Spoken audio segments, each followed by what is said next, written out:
a Igreja, noiva e o corpo do Messias. Quem são? Introdução. Tem havido uma grande confusão ao longo dos anos sobre o que é a Igreja. Alguns têm ensinado a heresia de que a Igreja seria uma nova entidade que substituiu Israel. Outros têm ensinado que a Igreja seria um corpo totalmente independente de Israel.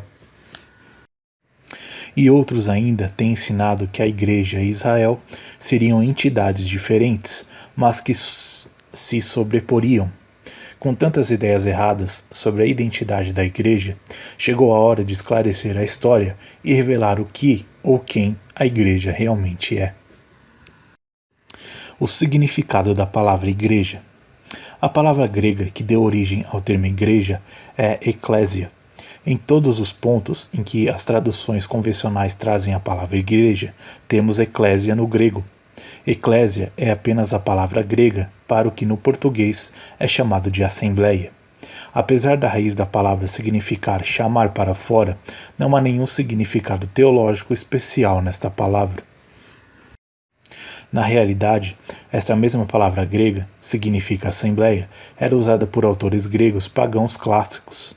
Inscrições em auditórios gregos antigos, onde eram realizadas peças ritualísticas da seita Bacchus, também trazem sinais com a palavra eclésia na seção da plateia. Esta mesma palavra grega, eclésia, é usada ao longo da Septuaginta, tradução grega do Tanar, do Antigo Testamento, onde o hebraico original traz a assembleia. Existem outros lugares onde eclésia aparece, mas convenientemente os tradutores das versões modernas evitaram usar o termo igreja. Um exemplo disso é Atos 19, versículos 32 a 41, onde a palavra eclésia é usada para descrever uma multidão de pagãos enfurecidos.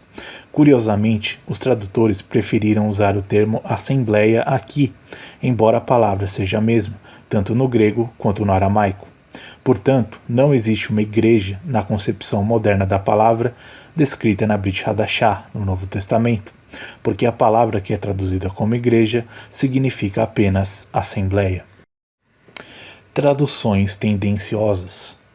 Fazendo uso de uma teologia seletiva, onde pegam apenas os versículos que interessam e descartam o restante, alguns teólogos insistem no absurdo de dizer que a Igreja é um organismo novo que foi fundado em Atos 2, na ocasião da festa de Shavuot, Pentecostes, no início da década de 30 depois de Cristo.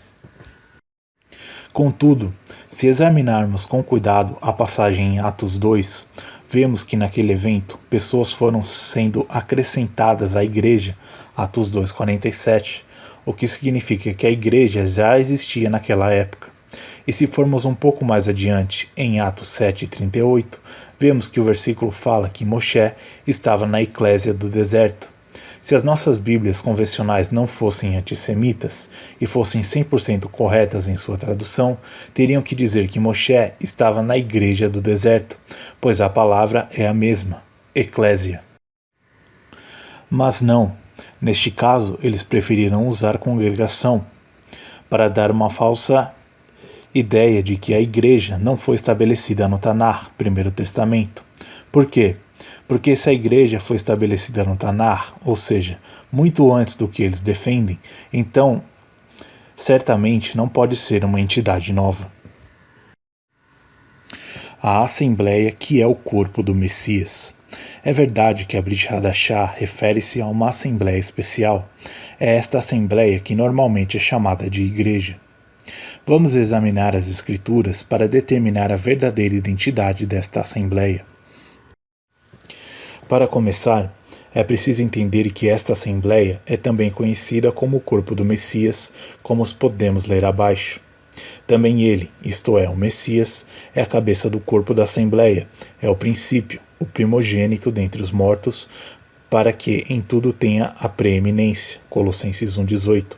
E sujeitou todas as coisas debaixo dos seus pés, e para ser cabeça sobre todas as coisas, o deu à assembleia, que é o seu corpo, o complemento daquele que cumpre tudo em todas as coisas. Efésios 1, 22 e 23. Aqui cabe uma pergunta. Mas então, que assembleia as Escrituras é alegoricamente equiparada ao Messias? Para encontrar a resposta, vamos olhar o que diz em Matitiarro, Mateus 2, 14 e 15. Levantou-se, pois, tomou de noite o menino e sua mãe, e partiu para o Egito.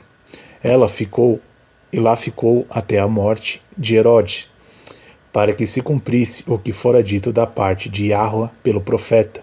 Do Egito chamei meu filho. Matitiarro, Mateus 2, versículos 14 e 15.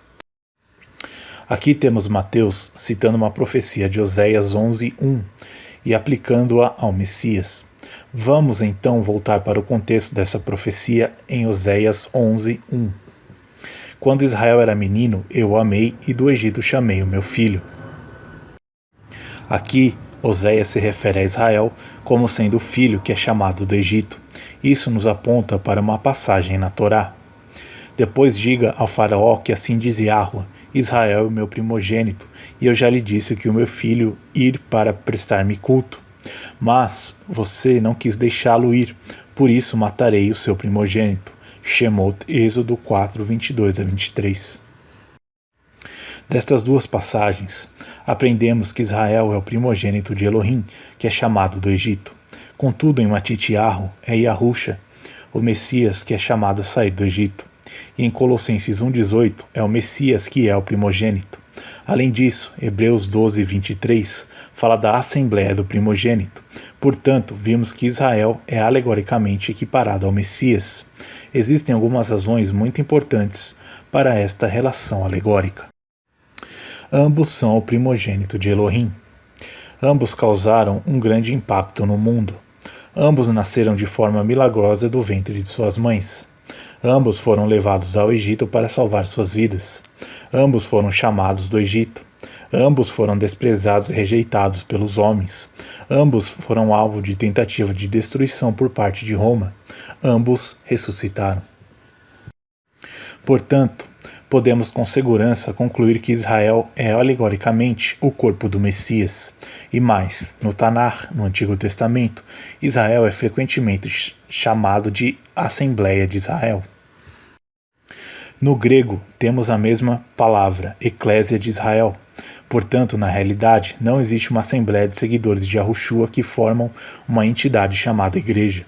O corpo do Messias é Israel, e não essa entidade chamada de Igreja que foi erroneamente inventada com a distorção das Escrituras. Yahushua não veio criar uma nova religião, mas sim ser o Messias de uma religião antiga. Vemos aqui claramente que a Igreja, da forma como muitos cristãos entendem, nunca existiu. Consequentemente, todas as passagens na Brit Hadashah se referem não a essa entidade igreja, que não existe, mas sim a Israel. Repare que Romanos 11 confirma essa ideia. Romanos 11 não diz que os gentios que se convertem ao Elohim de Israel formam um novo corpo, ou uma oliveira separada, mas que são enxertados na oliveira já existente, Israel. Onde ficam os salvos, então? São parte do corpo do Messias? Resta ainda entendermos como fica a questão de quem é salvo. Para isto, vamos analisar o texto de Êxodo 12, versículos 43 a 49. E disse mais Yahua a Moisés e a Arão: Esta é a ordenança de Pessa. Nenhum estrangeiro comerá dela, mas todo escravo comprado por dinheiro, depois que o houver circuncidado, comerá dela. O forasteiro e o assalariado não comerão dela. Numa só casa se comerá o cordeiro. Não levareis daquela carne fora da casa, nem lhe quebrareis osso algum. Toda a congregação de Israel a observará. Quando, porém, algum estrangeiro peregrinar entre vós e quiser celebrar o Pessa de Yahua, circuncidem-se todos os seus varões. Então se chegará e a celebrará, e será como natural da terra. Mas nenhum circunciso comerá dela. Haverá uma mesma Torá para o natural e para o estrangeiro que peregrinar entre vós. Há algumas coisas que podemos aprender desta passagem. 1. Toda a Assembleia de Israel deveria comer o Pessa. 2. Neste meio eram contados gentios que haviam sido circuncidados e gentios incircuncisos. 3. Gentios circuncidados tinham parte no Pessa, gentios incircuncisos não. 4. Tanto os circuncidados quanto incircuncisos foram salvos na ocasião. De 1 a 3 podemos concluir que 5. Somente eram parte da Assembleia aqueles que eram circuncisos. 6. A Assembleia incluía os naturais da casa de Israel e os não-judeus que eram obedientes. Repare aqui que não são chamados de Israel, são enxertados. Esta é uma conclusão simples e categórica extraída de Shemot, Êxodo 12, 43 a 49. O item 4 é confirmado ainda por Atos 15, que deixa bem claro que ninguém precisa ser circuncidado para ser salvo. O livro de Apocalipse nos deixa duas coisas claras: que Jerusalém é a noiva do Messias, simbolizando aqueles que entrarão nela, vide Apocalipse 21. Que somente entrarão em Jerusalém os que cumprirem os mandamentos de Elohim, vide Apocalipse 22, 14. Vemos aqui claramente que o ser, corpo, noivo do Messias é uma questão dupla. Primeiramente, é necessário ser salvo. Em segundo lugar, é necessário pertencer à Assembleia, e isto significa participar da aliança do Sinai, cumprindo os mandamentos do Eterno, pois Êxodo 12 conclui dizendo: haverá uma mesma Torá para o natural e para o estrangeiro que peregrinar entre vós. Conclusão. Vimos neste estudo que, segundo as Escrituras, a noiva do Messias é a Assembleia de Israel. Israel continua a ser Israel, mas os gentios salvos e obedientes se juntam à Assembleia. Para fazer parte da Assembleia é necessário obediência, e isto é a observância da Torá.